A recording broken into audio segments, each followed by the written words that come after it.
Hello everybody and welcome to JTV. So our sages teach us in Pirkei Avot, "Aseh lecha rav v'kaneh lecha chaver." Make for yourself a mentor or a rabbi and acquire for yourself a friend. Well, in our next guest, Ben Taplin, I got two for the price of one because Ben Taplin is both a very dear and close friend of mine, but also he is a bit of a mentor to me and an incredibly inspiring and resilient person. And I really want to share him with you, our JTV audience. And Ben, thank you so much for joining us from New York. It's a bit weird to have a conversation on air rather than off air, but I really wanted to share your incredible journey where it's fair to say, faced a fair share of adversity at a relatively young age. And despite all of that, it was such a joy to be with you just a few days ago to share in your wedding celebration with Sarah in New York. So Mazel Tov again, and thank you so much for taking the time to join us. Well, thank you, Ollie, for having me. It's really a pleasure to be on the air with you, and just seeing you recently on the other side of the pond. So thank you so much, and thank you for the opportunity. Well, let's share your story with our viewers. So, first of all, just a couple of sentences on your background. Tell us a bit about how you were raised and the early stages of your life. Sure. So I was actually born in Israel and moved back to America when I was one. I was raised in Lakewood for my childhood and early high school years, and then sort of evolved, and that's where we met at the age of 18. Right.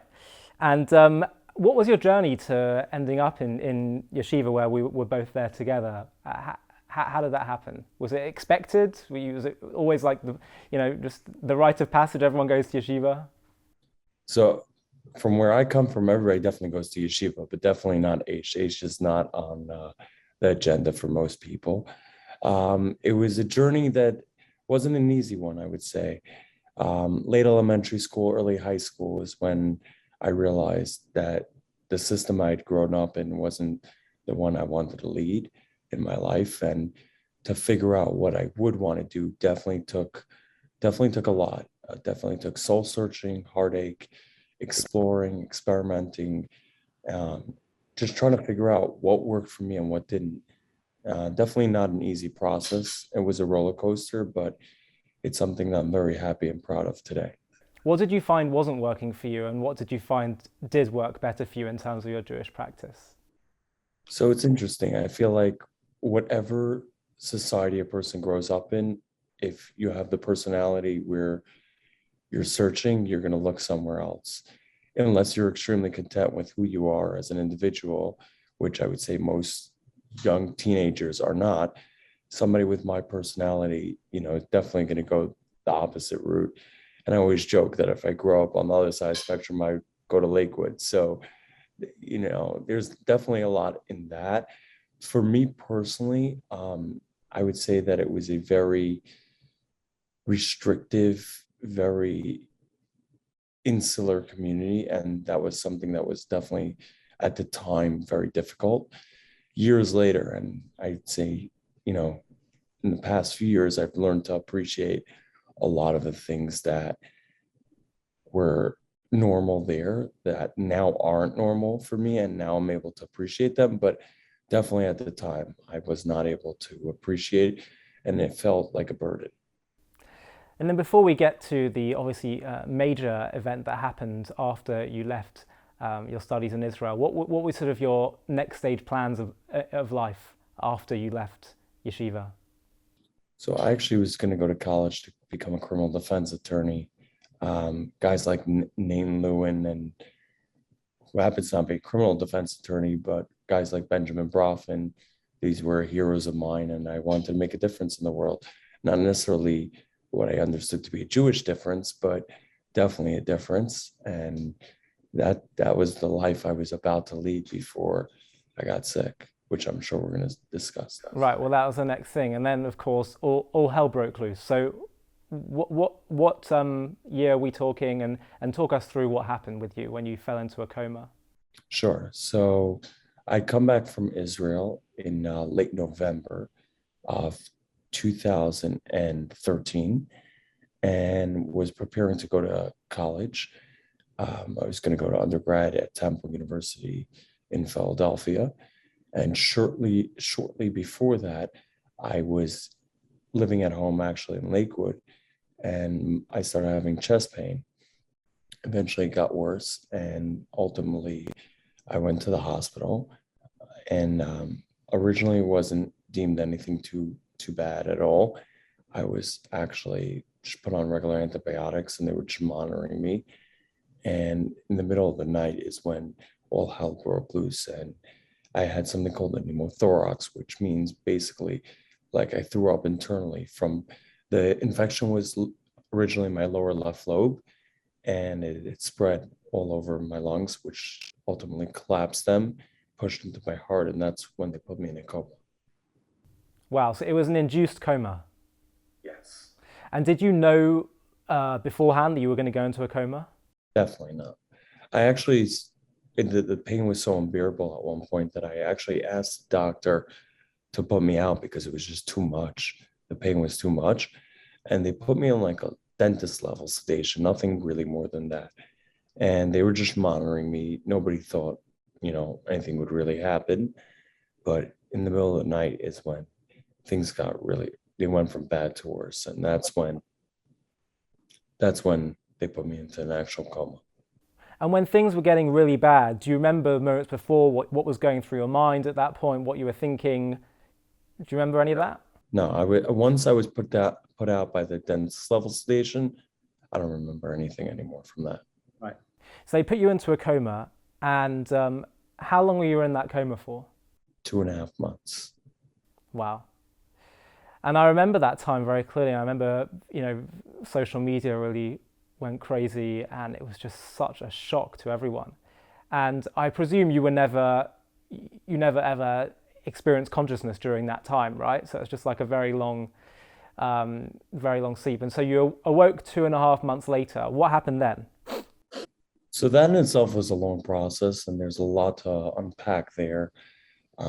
Couple interesting stories. So, I didn't realize to the extent of how sick I was. So the just waking up, the process of, for any doctors out there will know, they don't just snap your fingers and wake up. It took for me around a week. I think it was around a week where they slowly lower the sedation and you slowly understand a little bit more and more, like a baby getting up.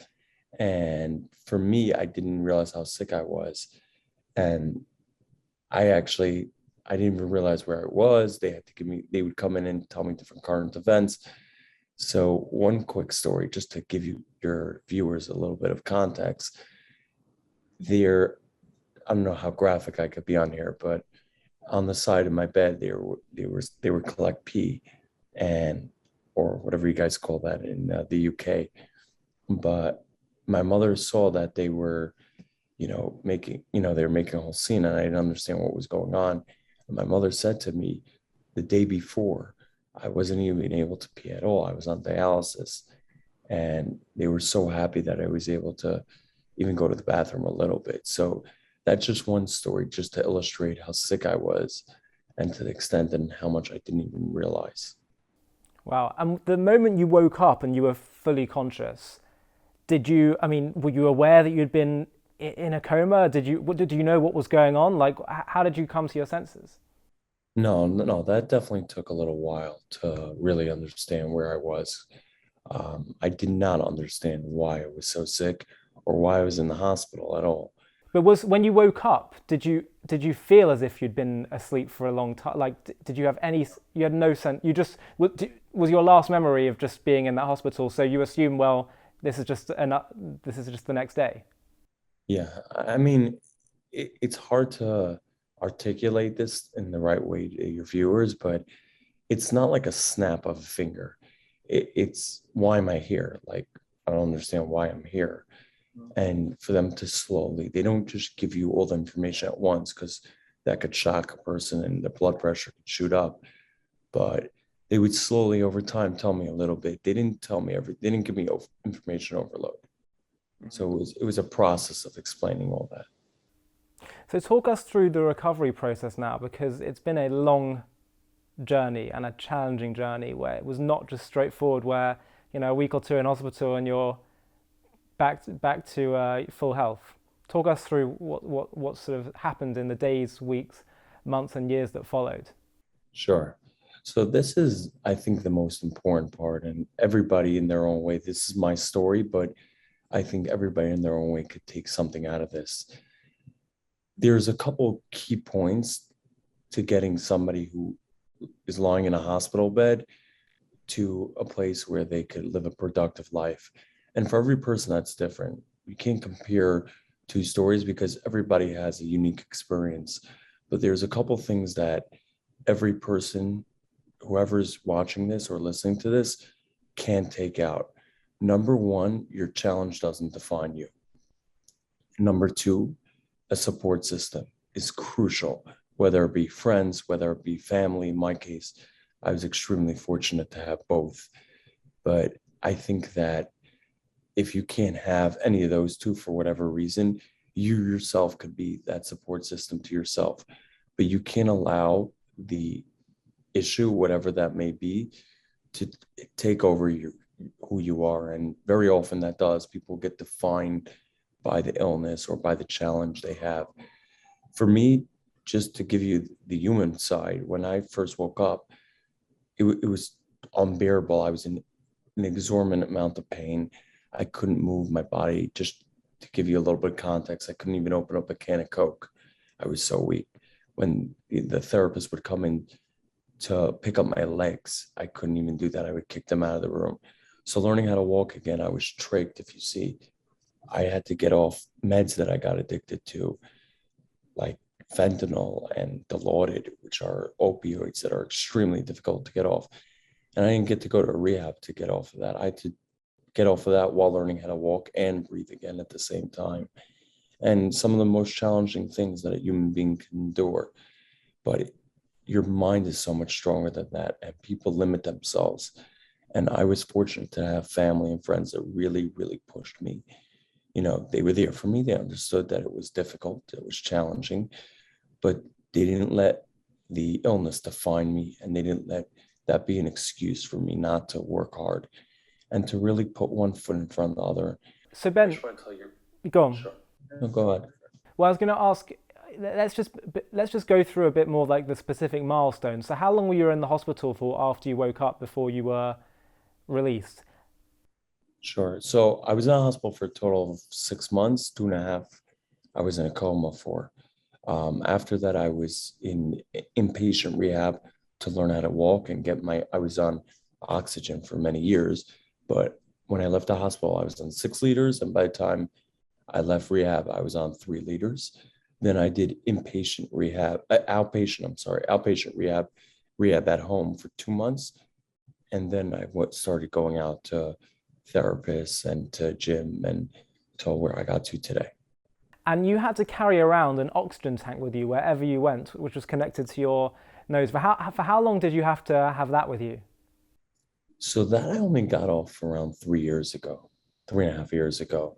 So I was on that, and I literally traveled all over the world, as you know, climbed mountains in Hawaii and Alaska, and literally taken oxygen concentrator with me on flights all over the world. And that, I climbed the Acropolis in Greece. I went to Rome. I've been all over with that oxygen. That became a staple of who I am. But if I could take your viewers back to one story in particular that just came into my mind a minute ago in the hospital, which I think everybody can learn from. So as you can see, I have a lot of scars all over my body, but there was one scar in particular, which is a bed sore that wasn't closing. And the only way for that to close is to really start walking a lot. And walking at the time was a very difficult challenge for me. So the hospital was extremely afraid of infection, and they, wasn't closing, and it's a huge liability. So the surgeon comes in one day and says, if it doesn't close by this specific date, we're going to have to operate and close it. And as he's walking out, he sees my trach scar, and he says to me, by the way, we could shave off some of the skin, we can make it look like you never had a trach scar. So my mind starts racing and I'm like, I don't know, like, what if the girl that I'm going to marry doesn't like it? What if my friends don't like it? I'm busy thinking about everybody's perception of what they're going to think of my scar. Now, at the time, I used to walk around the ward. That was my exercise. And it was so difficult that I would have to stop in different people's rooms. This is pre-COVID. And I was able to stop in all these different people's rooms just to, take a rest. And there was one guy in particular that I used to go in every day. And he was a US Army veteran. And he had a double heart transplant, which means that he has a scar straight down his chest. And I turned to him and, we're talking about our day and we're recapping. And I brought up, that the surgeon came into me and told me that he could get rid of my trach scar. What do you think I should do? And this is a man who made and I want everybody to really listen to this really closely because this changed my life. And this is a guy, I don't even know his name, but I feel required to tell everybody this story. He turns to me and he says, "Scars of honor," with such conviction, and changed my entire life. And what he was telling me was something so much deeper than just a physical scar. You see, everybody in their own life has challenges and they have scars from those challenges. And instead of burying those challenges, instead of, throwing them under or covering them up, be proud of your challenges. For me, it's a physical scar that reminds me of the challenges that I went through. But everybody in their own life, in their own journey, has scars. Be proud of those scars. And this was a man who I don't even know his name, but he taught me one of the most important lessons of my life. And Ben, the Jewish community and beyond just marveled at you, at your zest for life, that despite the fact that you were, you suffered all kinds of physical setbacks, you had to, walk at a slow pace, and you were experiencing, chest pains and nausea the whole time, and carrying around an oxygen tank with you. You grabbed life by the horns. You showed such a zest for life. As you mentioned, you were traveling around the world, getting involved in Kids of Courage activities and other such organizations. Where did this zest for life come from? Where did this attitude and this resilience that you have so clearly displayed, where does it come from? Is it like that you... Because I think a lot of people, maybe your other family and friends who knew you beforehand, would say that there's a bit of a shift in you since this happened in terms of your just life paradigm. In that is it because you felt like you had a near-death experience? Now you've really got to seize life. Is that what's going through your mind? So I think it's a combination. I think that prior to being sick, I was adventurous and always enjoyed having a good time. That part didn't change. I think pushing myself to the limits that I have is definitely, like you just said, when somebody really fights for their life in the literal meaning of that word, you start to appreciate the small things so much more. You appreciate experience versus somebody who, I could do it tomorrow, I'll do it the next day. For somebody that actually fought to live, they want to experience that in itself, the time, life, oxygen, for example, something that's everywhere and you can never get enough of it. That's something I learned to appreciate. It's something I didn't appreciate before I got sick, right? We take our eyesight for granted, our smell, our taste, our ears. These are things that you don't think about. It takes somebody, unfortunately, losing things to finally say, wow, that's special. So I got a second shot at it again. I'm not going to waste that. Right, but a lot of people might experience what you experienced and, had their existence really hampered, and they would just throw their hands up and say, what's the point of trying to, enjoy life when your existence is so challenging and so painful? You just reminded me, I used to go to a lot of sports games when I was sicker. Thank God I still get to go, but I used to carry around the basin with me because I used to just throw up all the time. And I used to be in a lot of pain at these games. And a friend of mine said to me, "So why are you going to all these sports games? You could do it at home. What do you need it for?" I said to him, "I'd rather be nauseous and throw up at a sports game than be nauseous at home." And we all have challenges, that's for sure. But we have to be able to appreciate the life around us with those challenges. We can't limit ourselves by that. So, yes, it's not always easy. I don't think it's easy at all. I have to push myself a lot, but everybody in their own life has to push themselves in their way. Are you going to let that mentality of being the victim overrule you? Or are you going to say, it's not easy? There are difficulty in my life, whatever they may be, emotionally, physical, psychological, and I'm going to push myself to experience. And a lot of that has to do with the environment you're around, who your friends are. Are they making you the victim? Are they making you feel like the victim? Is your family supportive of who you are? I was lucky enough to have extremely supportive family and friends who were there for me, whatever I needed. So they definitely get a lot of the credit here for me being able to do the things that I was able to do. And I will say, for those that say, does it really matter? I am who I am today because of them, because they didn't feel sorry for me. They were there for me, but they pushed me and they created a victim. They didn't create a society around me where they felt sorry, but they created a supportive environment for me to grow. And thank God I'm not on oxygen anymore. I'm able to walk. Still have my challenges. I still have lung issues, but I've gotten so far because of that. And I really want to just emphasize to our viewers that Ben really walks the walk as well as talks the talk. I can't really think of someone that I know that has shown more resilience than Ben, and that's why I call him a mentor as well as a friend. I can't ever think of a time I've really heard him complain, and I've seen him in a lot of suffering and agony, um, and it inspires me, and it should inspire everyone to to use adversity as an opportunity to build resilience and to be resilient and to grow.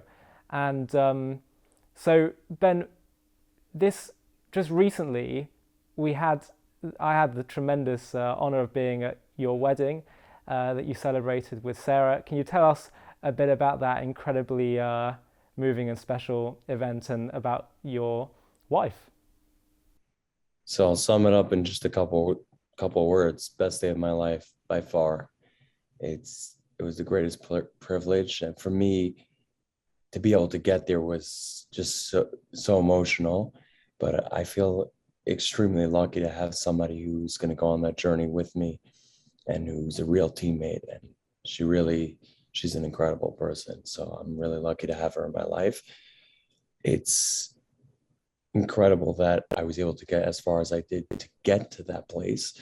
And I think for all the single people out there, not to be the annoying person to give advice at all. I always cringed when, You have a right. It's okay. but I'll just say one little thing: become the person that you want the person to marry.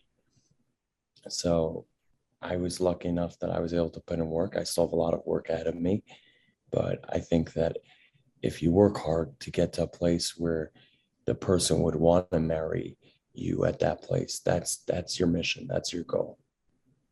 And I think that one of the things that really struck me when I was with you just a few days ago was how, despite all your setbacks and despite your continued challenges, your focus is it's not just on being resilient, but it's on being considerate to everyone else and everyone else's concerns and welfare. And it's just so incredible to see. And one of the things that was so beautiful about your wedding was seeing a lot of the other people that suffer from illness or certain handicaps that you've probably met along your journey, from taking part in summer camps and all the rest of it and trips. They were all there joining you to celebrate at the wedding. Yeah. Well, they're my friends. I'm lucky enough to have so many friends from all backgrounds, from all challenges of life. Everybody has challenges. Some are more external, some more internal, but everybody's got them. And I'm lucky enough to have friends who I hopefully don't see them for their challenges, but for who they are as individuals. So lastly, what would you say would be your advice or your learned lessons for anyone out there who is dealing with adversity? What would you say to them? Attitude is everything. Have a good environment around you, a positive environment, a supportive environment, and put one foot in front of the other. Don't look too far down the road. It will overwhelm you and you'll end up doing nothing. If you put one foot in front of the other and you work hard, ultimately, you'll get to the end of the road. And I'm at the end of my destination yet. I still have a long journey to go on, but so far it's been working. And what should motivate someone to want to continue pushing even when they feel like, what's the point? What should be the motivating, driving factor to want to grab life by the horns? So there's a lot of different things that will motivate a person depending on the scenario. But if you don't think you're worth anything and you feel like nobody matters or nobody cares about you, understand that, you're just a hello to somebody could change their life. And it has, and there's many stories that it has. But if that doesn't work, do it for others. Do it for other people around you. We live in a world where it's not just ourselves. Marriage teaches you that, but living in society teaches you that you're one of 7.2 billion people, but you yourself matter. And you can make a huge difference in the world. Sometimes that huge difference is not as glamorous, but you matter. And for that, it's worth it. Ben Taplin, thank you so much. Appreciate you. Love you lots, brother. And speak soon. Thank you so much. Thank you.